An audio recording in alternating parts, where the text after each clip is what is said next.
হাজোত ভয়ংকৰ পথ দুৰ্ঘটনা সংঘটিত হৈছে।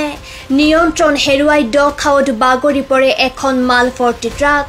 হাজো দৌলাশাল গড়কাপ্তানি পথৰ দিশেৰে গুৱাহাটী অভিমুখে আহি থকা এখন মাল ভৰ্তি ট্ৰাক আধিয়াৰপাৰাৰ দ খাৱত বাগৰি পৰে।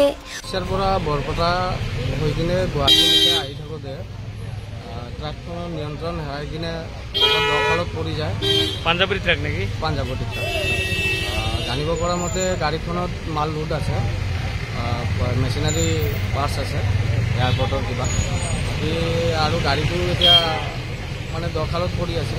গাড়ীটো স্পীডত আছিল নেকি? গাড়ী বহুত স্পীডত আছিল, নিয়ন্ত্ৰণ হেৰুৱাই পৰিছে। নিয়ন্ত্ৰণ হেৰাইছে। ক'ত হৈছে ঘটনাটো? এইখিনিতে আদিয়াৰ পৰা জাতীয় বিদ্যালয়ৰ সন্মুখত, আদিয়াৰ পৰা চক নাপাওঁতে এইখিনিতে।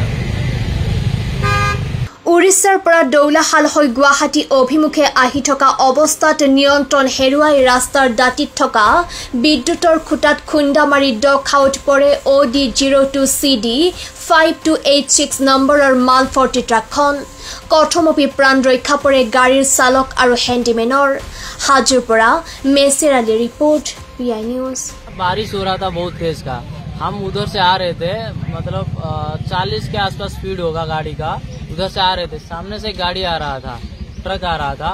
वो जो व्हाइट लेन है रोड का, मैं इस लेन पे आ रहा था अपना लाइन पे, वो व्हाइट लेन क्रॉस करके इधर से जा रहा था बीच में। उसको हॉर्न मारा और पास लाइट दिखाया तो वो शायद उसका विजन क्लियर नहीं होगा बारिश की वजह से, वो मेरे गाड़ी के पास आके सडनली लेफ्ट टर्न ले लिया। तो मुझे भी लेफ्ट टर्न लेना पड़ा। जैसे ही मैं लेफ्ट टर्न लिया तो गाड़ी इधर मिट्टी में लेफ्ट साइड का टायर धंस गया। धंसने के बाद वो अपने आप ही धंसते चला गया और राइट साइड ऊपर उठा ही नहीं, कंट्रोल ही नहीं। गाड़ी के अंदर क्या चीज है? गाड़ी के अंदर शैम्पू, साबुन, डिटर्जेंट वगैरह है और एक तो मशीन है।